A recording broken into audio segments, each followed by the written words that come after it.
शुरू करेंगे 1.2 जो हमारी नेक्स्ट एक्सरसाइज है उसके लिए जो इंट्रो के अंदर जितना भी सब कुछ दिया होगा वो चीज समझेंगे, जहाँ पे एलसीएम के बारे में बात हुई है, एचसीएफ के बारे में बात हुई है। सबसे पहले देखते हैं हम fundamental theorem of arithmetic. Fundamental theorem of arithmetic ये क्या है? देखो एक्चुअली जैसे आपके पास में कोई कंपोजिट नंबर लिखा हुआ, कंपोजिट नंबर मैंने बताया था कंपोजिट नंबर्स क्या होते हैं, चलो मैं वो भी बता दूंगा। कंपोजिट नंबर क्या होता है? जो प्रोडक्ट ऑफ प्राइम नंबर से मिलकर बनते हैं वो कंपोजिट नंबर होते हैं। तो जैसे आपके पास में लिखा हुआ 4 2 इंटू 2 से बना हुआ है, 9 लिखा हुआ है 3 इंटू 3 से मिलकर बना है, 6 2 इंटू 3 से मिलकर बना, 15 3 इंटू 5 से मिलकर बना, 225 3 इंटू 3 इंटू 5 इंटू 5 से मिलकर बना, ठीक है। 289 17 इंटू 17 से मिलकर बना, ठीक है। ये जितने भी मेरे पास में ये इस साइड में जो नंबर लिखे हुए हैं, ये सारे नंबर्स, ये नंबर, ये नंबर, ये जितने भी नंबर्स लिखे हुए इन सबको बोला जाएगा क्या? Composite number. क्यों बोला जाता है कंपोजिट नंबर? कंपोजिट नंबर वो होते हैं जो कि प्रोडक्ट ऑफ प्राइम नंबर से मिलके बनते हैं। जो यहां पे देखो आप 17 17 3 5 3 5 2 3 3 2 ये सारे क्या है मेरे पास में? प्राइम नंबर है। तो प्राइम नंबर का आपस में जब आप प्रोडक्ट करते हो तो प्रोडक्ट करने के बाद में जो आपको एक नया नंबर मिलता है उस नंबर को बोला जाता है क्या? Composite number. तो यहाँ पे मेरे पास में 4 9 6 15 2 25 289 ये सारे क्या है मेरे पास में? कंपोजिट नंबर है। ये सब क्या है? Composite number. और ये किस लिए है कंपोजिट नंबर? क्योंकि ये प्रोडक्ट ऑफ प्राइम नंबर से मिलके बने हुए हैं, ठीक है। तो फंडामेंटल थ्योरम ऑफ अर्थमेटिक यही है। फंडामेंटल थ्योरम ऑफ अर्थमेटिक यही है, कहती है कि every composite number can be expressed as a product of prime numbers. Every composite number can be expressed as product of prime numbers. इन prime numbers के product से मिलके जो बनता है नया नंबर उसको बोला जाता है composite number. And the prime factors जो है जितने मेरे पास इसमें प्राइम फैक्टर्स है यहाँ पे, and all the prime factors are unique.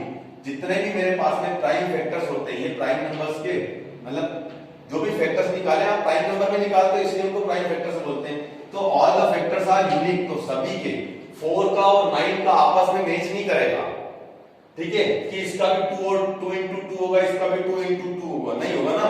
सबके अपने यूनिक फैक्टर्स होते हैं।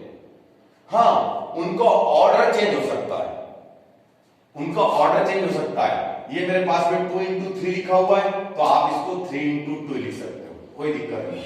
5 इंटू 3 लिखा, 3 इंटू 5 लिखा हुआ है, 5 इंटू 3 लिख सकते हो। इसको आप लिख सकते हो 3 इंटू 5 इंटू 3 इंटू 5, कुछ भी ऑर्डर आपका लेफ्ट राइट कर सकते हो। और जो उनके पास में फैक्टर्स रहेंगे वो सभी के यूनिक रहेंगे। तो कंपोजिट नंबर क्या होगा कि every composite number can be expressed as a product of prime numbers and the prime factors is unique. जो प्राइम फैक्टर्स होता है वो क्या होता है? यूनिक होता है। सभी का अपना prime factors unique prime factors होता है। यही आपकी fundamental theorem of arithmetic. Fundamental theorem of arithmetic, fundamental theorem of arithmetic है कि every composite number can be expressed as a product of prime numbers and the prime factor is unique, ठीक है। तो ये तो होगा प्राइम फैक्टर। अब prime factors को निकालने की मेथड्स वगैरह भी हैं। जैसे कि अगर आपके पास में 225 लिखा हुआ था तो हम कैसे निकालते हैं? हमने सीखा है, छोटी क्लासेस वगैरह के अंदर सीखा है। यही आपके पास में जो मेथड होती है इसी मेथड को बोला जाता है प्राइम फैक्टराइजेशन मेथड, कि जहां पे आप प्राइम फैक्टर्स फाइंड आउट कर रहे हो इसलिए इसको बोला जाता है प्राइम फैक्टराइजेशन मेथड। कैसे? सबसे पहले सबसे छोटा नंबर देखते हो, क्या आप 2 से डिवाइड कर सकते हो? तो आपने देखा कि नहीं 2 से नहीं कर सकते, तो फिर आपने देखा 3 से डिवाइड कर सकते हो। हाँ, 3 7 21, 3 5 15, 3 से 3 2 6, 3 5 15, फिर 5 से किया 5 5 25, फिर 5 से किया 1। ये आपको कोशिश तब तक करनी होती है जब तक कि आपके पास में लास्ट में 1 ना आ जाए। तो ये जितने भी मेरे पास में नंबर्स होते हैं ये सारे नंबर्स क्या हो जाते हैं मेरे पास में 225 के फैक्टर्स हो गए, जिसको मैं लिख सकता हूं 3 इंटू 3 इंटू 5 इंटू 5। और क्या मैं इसको ऐसा लिख सकता हूं 3 की power 2 into 5 to the power 2, 3 to the power 2 into 5 to the power 2। 3 की 2 बार है, मैंने 3 की पावर 2 लिख दिया। 5 भी 2 बार है, 5 की भी पावर 2 लिख दिया, वापस में इनटू में तो मैंने इनटू लिख दिया। ठीक है, ऐसा भी लिख सकता हूं। तो ये मेरे पास में जो है ये फैक्टर्स आपने निकाले हुए हैं। ठीक है, ये फैक्टर्स निकाले किसके 225 के। तो अगर क्वेश्चन में आता है आपके पास में कि भैया प्राइम फैक्टराइजेशन मेथड से आप फैक्टर्स फाइंड आउट करो, तो आप ऐसे फैक्टर्स फाइंड आउट कर सकते हो। ठीक है, तो आपने फंडामेंटल थ्योरम ऑफ अरिथमेटिक सीख ली। ठीक है, फंडामेंटल थ्योरम ऑफ अरिथमेटिक के बाद में आपने फैक्टर्स निकालना सीख लिया। फैक्टर्स निकालना तो आपने पहले से सीखा हुआ था, तो फैक्टर्स आपने निकाल लिए। अब आगे देखते हैं।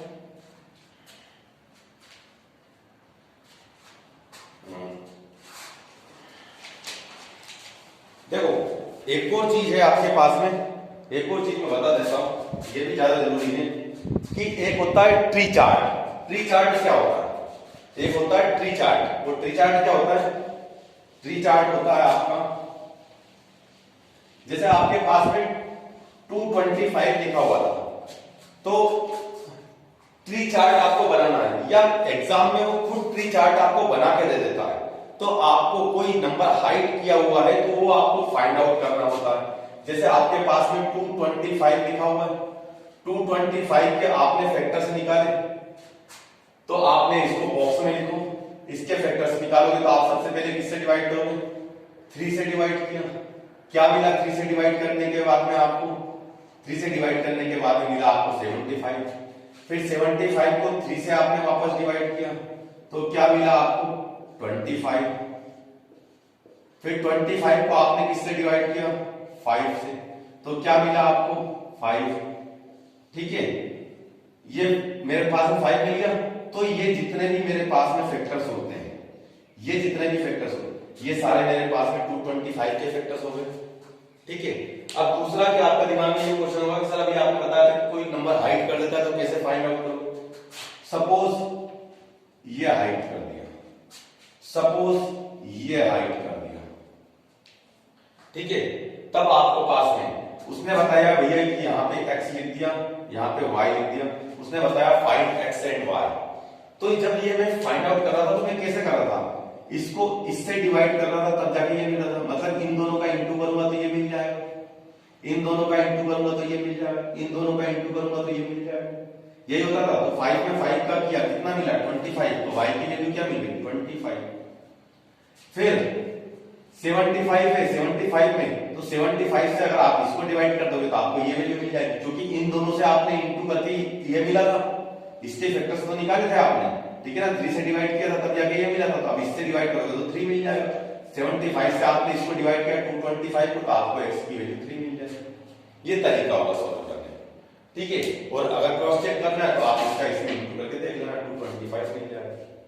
ठीक है, तो ये इस टाइप से क्वेश्चन वो बना के देता है, या क्वेश्चन दे देगा वो कि आप ट्री चार्ट बनाओ।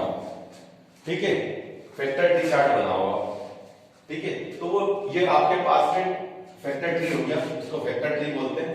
ठीक है, तो ये फैक्टर ट्री आप बना के बताया उसमें, आप बना सकते हैं, इजी है। इसमें मोस्टली इससे वैल्यू हाइड की जाती है, और वैल्यू हाइड करने के बाद में 1 मार्क के अंदर ही वाला क्वेश्चन पूछ लिया जाता है।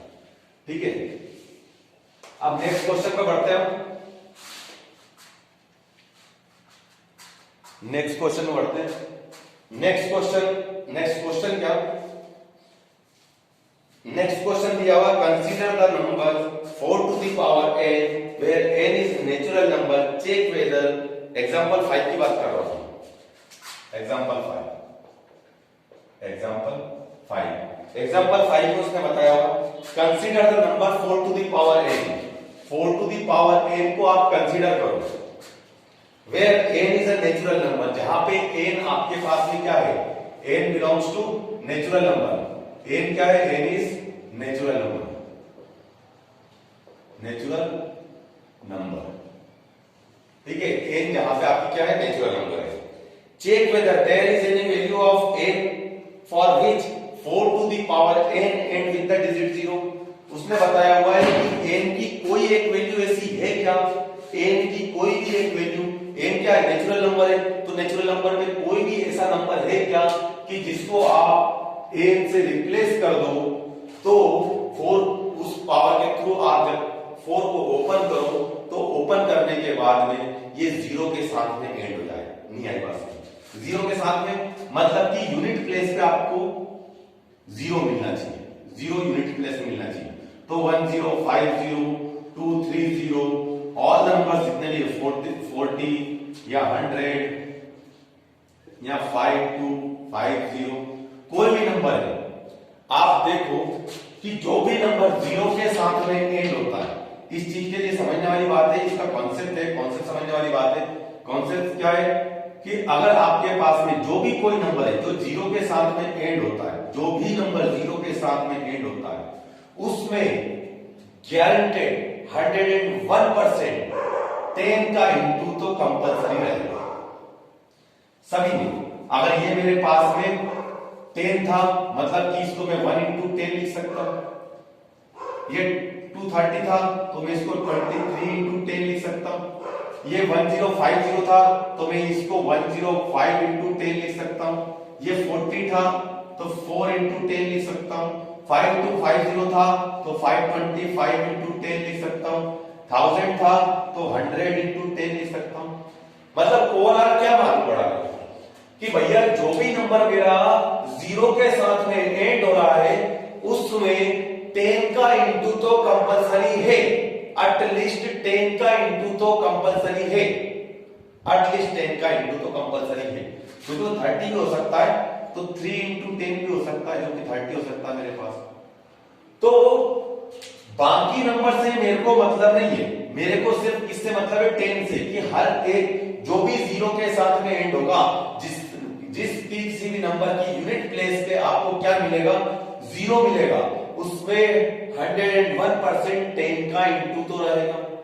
और 10 का अगर इंटू रहेगा तो मैं इनडायरेक्टली ये भी तो बोल सकता हूं कि 2 इंटू 5 का इंटू रहेगा, क्योंकि 10 क्या होता है 2 इंटू 5 होता है।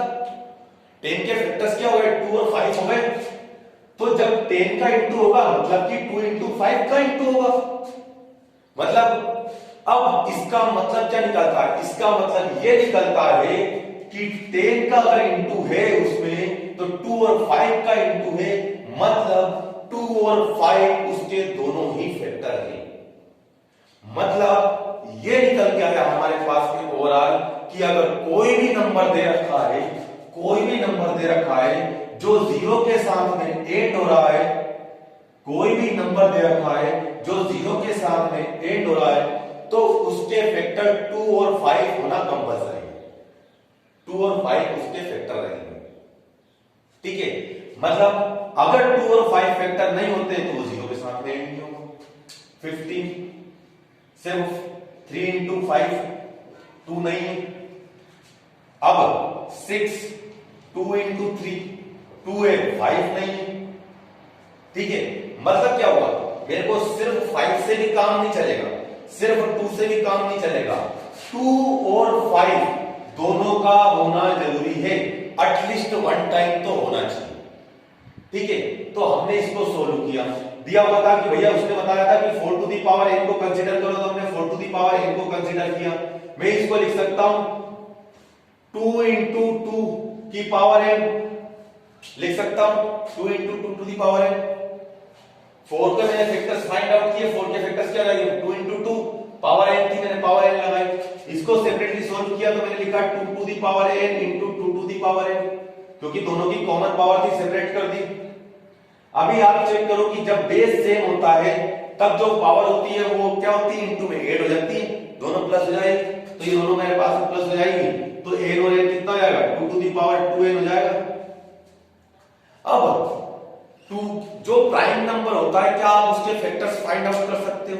नहीं भैया, प्राइम नंबर तो खुद ही फैक्टर के थ्रू, मतलब वो खुद ही तो फैक्टर देता है, वही खुद ही तो बनके कंपोजिट नंबर देता है। तो यहां पे आपके पास में क्या हुआ कि मेरे पास में सिर्फ 2 निकल के आया, सिर्फ 2 आया मेरे पास में। 2 क्या है, ऑलरेडी एक प्राइम नंबर है, अब इसको मैं और फैक्टराइज नहीं कर सकता, तो यहां पे here 2 is only present, 2 only 2 as a factor present है, किसके पास में 4 टू दी पावर n के पास में। 5 is not present as a factor, तो ये आप लिखोगे ना, यही रीजन क्या रहेगा आपका here 5 is not present as factor, so it will never end with digit 0। यहां पे 5 मेरे पास नहीं, मेरे को एक 2 और एक 5 कंपलसरी चाहिए ना 0 के साथ में एंड होने के लिए। मेरे पास में 2 तो 2 है, ढेर सारे हैं, पर 5 तो एक भी नहीं है। तो मैंने वही तो रीजन दिया हुआ है, उसने 4 टू द पावर n को कंसीडर करने को बताया था, मैंने कंसीडर किया। कंसीडर करने के बाद में मैंने उसको बताया रीजन कि भैया यहाँ पे 5 प्रेजेंट नहीं है एज ए फैक्टर, इसलिए ये 0 के साथ में कभी भी एंड नहीं होगा। क्योंकि मैंने थोड़ी देर पहले क्या बताया था, 0 के साथ में एंड होगा मतलब 2 और 5 दोनों ही उसके फैक्टर होंगे श्योर। अगर दोनों में से कोई एक प्रेजेंट है, दोनों में से कोई सिर्फ एक प्रेजेंट है, दूसरा प्रेजेंट नहीं है, तो आप कैसे भी बोल सकते हैं कि वो 0 के साथ में एंड होगा, कभी भी 0 के साथ में एंड होगा। ठीक है, बात आई समझ में? अब बढ़ते हैं हमारे नेक्स्ट एग्जांपल की तरफ। चाहो तो अगर आप नोट करना चाहो ये कि अगर 0 के साथ में एंड होता है तो 2 और 5 का होना कंपलसरी है as a factor, at least one time ही क्यों ना हो। ठीक है, तो ये चीज अगर आपको नोट करना चाहो तो नोट कर लो, बाकी इजी है। आप फैक्टर्स फाइंड आउट करो, कोई भी चीज दे रखा था उसके फैक्टर्स निकालो, उसको पावर में लिखो और वहां पे देखो सबसे छोटे फैक्टर्स जो भी निकाल सकते हो वो निकाल लिया आपने। उसके बाद में देख लो कि आप फैक्टर्स नहीं निकाल सकते उसके, तो बताओ वहां पे कि भैया 5 प्रेजेंट है या नहीं, 2 प्रेजेंट है या नहीं। अगर दोनों ही प्रेजेंट नहीं, ठीक है, तो 0 के साथ में एंड नहीं होगा, और अगर दोनों प्रेजेंट है तो 0 के साथ में एंड होने से कोई रोक सकता उसको। ठीक, हमारा नेक्स्ट एग्जांपल है एग्जांपल 6। एग्जांपल 6 की बात करिए। एग्जांपल 6 के अंदर उसने बताया हुआ है कि आप एलसीएम भी फाइंड आउट करके दो, एलसीएम भी फाइंड आउट करके दो, पर किसका? 6 और 20 का, 6 और 20 का, पर किसके through? By prime factorization method. LCM भी फाइंड आउट करना है, एचसीएफ भी फाइंड आउट करना है, इन दोनों का, पर किसके through? By prime factorization method, prime factorization method.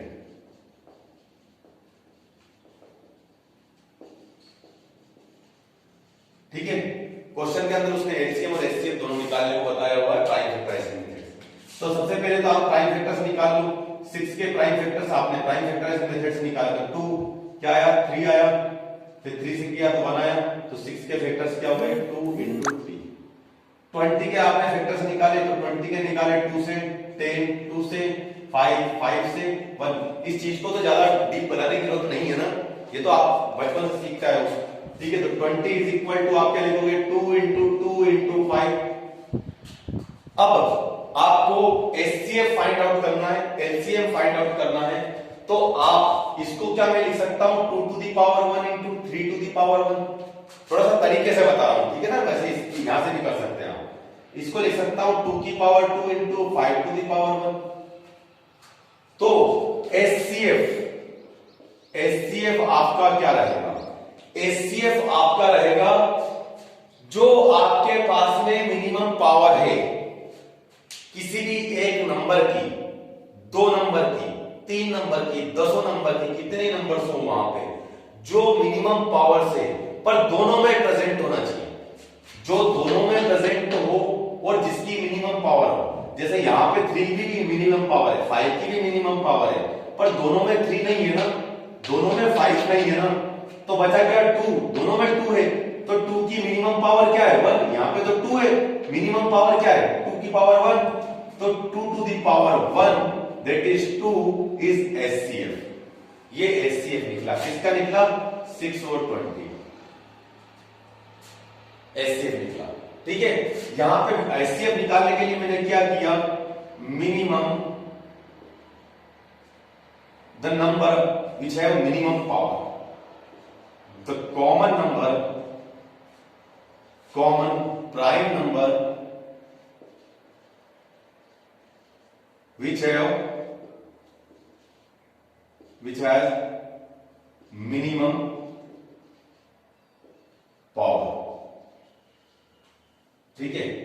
तो वो आपका एचसीएफ हो जाएगा। अब आपका क्वेश्चन ये हो सकता है कि सर अगर मान लो इसमें भी 3 की पावर 1 होता तब, या 3 की पावर 2, 3 की पावर 3 होता तब, तो आप देखते दोनों में 3 की पावर, दोनों में 2 की पावर 1 है, दोनों में 3 की पावर 1 है, तो आप 2 की पावर 1, 3 की पावर 1 जो मिनिमम पावर है वो लिख देते, दोनों का इंटू कर देते, तो आपको आंसर मिल जाता। पर अभी यहां पे नहीं है, ठीक है, तो इसलिए नहीं किया। दूसरा एलसीएम, एलसीएम आप निकालोगे तो एलसीएम किसका, 6 और 20 का, वो क्या हो जाएगा, maximum power, maximum power of the common number and the real numbers, maximum power of, maximum power of prime numbers, ठीक है, वो नंबर्स, ठीक है ना, जिनके पास में मैक्सिमम, वो प्राइम नंबर्स जिनके पास में मैक्सिमम पावर है वो, and maximum power of prime numbers and common numbers. Common numbers क्या होगा, 2 और 2 दोनों में 2 कॉमन है, पर 2 की मैक्सिमम पावर कितनी है, 2 टू द पावर 2, तो आप लिखोगे 2 टू द पावर 2 इनटू, फिर देखो क्या है, अब मेरे पास में बाकी तो कोई बचा नहीं है, तो 3 की पावर 1 बचा हुआ है, तो जो भी मैक्सिमम सारे नंबर्स वो लिखने हैं, भले ही कॉमन ना लिखो आप, मैक्सिमम पावर वाले नंबर्स लिखना है, maximum power of prime numbers जो भी हैं उनको लिखना है। Maximum power of prime numbers 2 मेरे पास में प्राइम नंबर है, और मैक्सिमम पावर कितनी है, 2 है, तो 2 की पावर 2। अब बारी आती है किसकी, 3 की, 3 की मैक्सिमम पावर कितनी है, 1 है, तो 3 की पावर 1। 5 की मैक्सिमम पावर कितनी है, 5 की पावर 1। सारे लिख दिए, सॉल्व करो इसको, तो 5 3 जा 15, 15 4 जा 16, तो कितना मिला, 16। सो एलसीएम ऑफ 6 and 20 is 60, ये आपके पास मिल रहा है। अब ये तो हो गया, ठीक है ना, ये मतलब नोट कर लेना इस चीज को, वीडियो को बीच में पॉज करके ये नोट कर लिया करो चीज। दूसरा एक चीज और सीखो आप इसके अंदर कि आप देखो यहां पे एलसीएम कितना आया है आपके पास में, एलसीएम आया है आपके पास में 60, एचसीएफ कितना आया, एचसीएफ आया 2।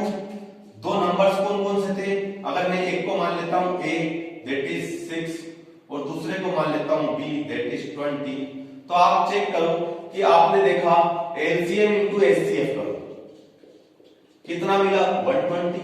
चेक करो एलसीएम इनटू एचसीएफ किया, क्या मिला, 120। a इनटू b करो, a इनटू b करो दैट इज 6 इनटू 20, 120।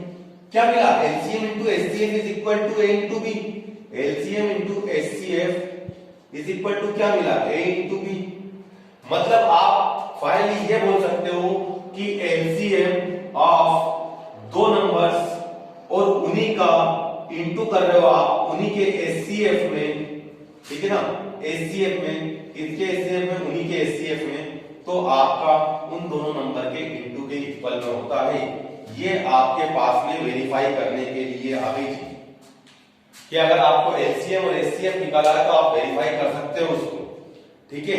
मतलब अगर वो बोलता है कि प्राइम फैक्टराइजेशन नहीं करना है आपको सिर्फ एचसीएफ दिया हुआ है और एलसीएम फाइंड आउट करना है, या एलसीएम दिया हुआ है एचसीएफ फाइंड आउट करना है, दो नंबर्स दे दिए, तो आप खुद फाइंड आउट कर सकते हो यहाँ पे वैल्यू, ठीक है। जैसे मेरे पास में सपोज करो कि एचसीएफ नहीं दिया हुआ था, एचसीएफ नहीं दिया हुआ था, तो मेरे पास में ए की वैल्यू क्या हो गई 6, बी की वैल्यू क्या हो गई 20 एंड एलसीएम क्या दिया हुआ है मेरे पास में 60, एलसीएम क्या दिया हुआ 60, ये 3 दिया हुआ है, तो मैं क्या लिखूंगा LCM into HCF is equal to a into b. So the जो एचसीएफ को फाइंड आउट करना है, तो एलसीएम की जगह पे एलसीएम लिखो, एलसीएम कितना 60 इनटू एचसीएफ वो तो फाइंड आउट करना है, ए इनटू बी, ए क्या है आपके पास में 6, बी क्या है आपके पास में 20, 60 तक लेके चले गए, तो एचसीएफ इज इक्वल टू क्या मिला 6 इनटू 20 अपॉन 60, 0 से 0 गया, 2 3 या 6, 3 2 या 6, एचसीएफ कितना मिला 2 मिल गया। ऐसे ही अगर एलसीएम और एचसीएफ दिया हुआ है और बाकी एक नंबर दिया हुआ है, दूसरा नंबर उसने हाइड कर दिया हुआ है, तो आप इस फॉर्मूले से उस चौथे नंबर को, मतलब कोई भी 3 नंबर्स आपको दिए हुए हैं, कोई भी 3 वैल्यूज दी हुई है, चौथी वैल्यू फाइंड आउट करना है तो आप इसके थ्रू फाइंड आउट कर सकते हैं, ठीक है। तो ये हुआ आपके पास में LCM into HCF is equal to a to b. पर याद रखना भैया, ये सिर्फ दो नंबर्स के लिए होता है। अगर आप सोच रहे हो कि भैया तीन नंबर्स का आपने एलसीएम निकाल लिया और एचसीएफ निकाल लिया और उनको वेरीफाई करने की सोची, तो पॉसिबल नहीं हो पाया। सिर्फ दो नंबर्स का जब आप एलसीएम निकालते हो, दो नंबर्स का एलसीएम और एचसीएफ का इंटू करते हो, उन दोनों नंबर के इंटू के इक्वल में होता है। ठीक है, तो pause the video and note it down. इसको भी नोट कर लो आप लोग। ठीक है, बीच में वीडियो को पॉज कर लिया करो, जहां पे समझ में नहीं आता वापस थोड़ा सा रिपीट कर लिया तो आप लोगों को समझ में आने लगेगा। और यार चैनल को सब्सक्राइब करना है ना, ताकि मेरे को थोड़ा सा इंटरेस्ट लगे पढ़ाने में, मेरे को मजा आए कि हाँ बच्चे जुड़ रहे हैं, सभी जुड़ रहे हैं आप लोग मेरे से, तो मैं भी थोड़ा सा और अपना एफर्ट लगाने की कोशिश करूं और ज्यादा इजी बनाने की कोशिश करूं इसको। ठीक है, तो प्लीज सब्सक्राइब कर लेना है दोस्तों। अगला जो क्वेश्चन दिया हुआ है आपका, अगला एग्जांपल 7 की बारे में बात कर रहा हूं। तो एग्जांपल 7 में उसने वही बताया जो मैंने थोड़ी देर पहले बताया ना, डिस्क्राइब किया, उसके उसी बेस के ऊपर उसने क्वेश्चन किया हुआ है। एग्जांपल 7 में उसने बोला हुआ फाइंड एचसीएफ ऑफ 96 एंड 404।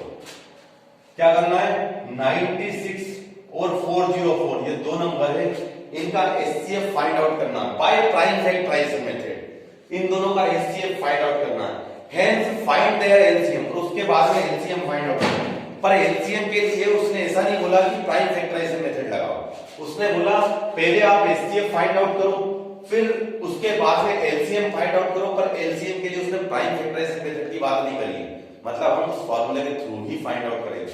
कैसे, देख लो, 96 से 96 के मैंने फैक्टर्स निकाले, 2 से किया कितना आया 48।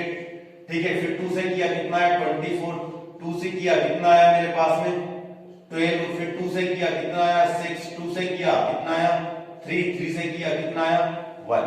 ये 96 के फैक्टर्स निकाल लिए मैंने।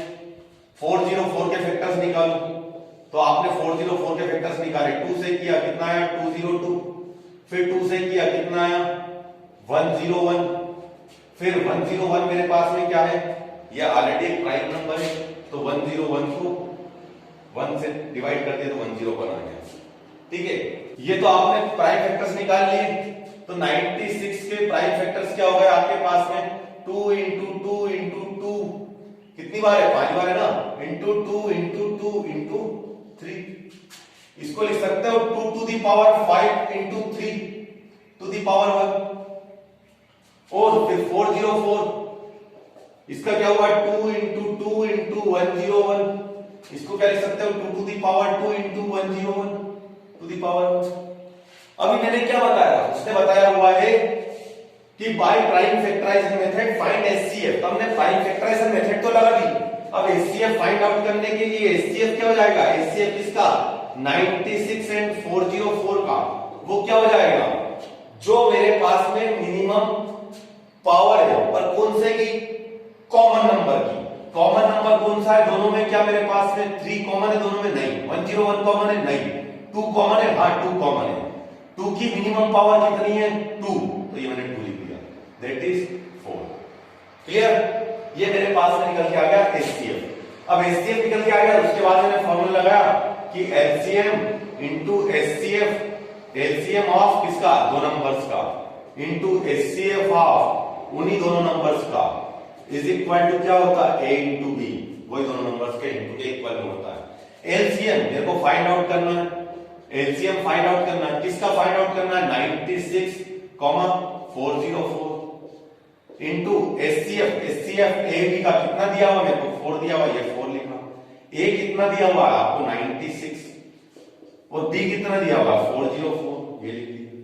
तो LCM of 96 and 404 that is 96 into 404 by 4।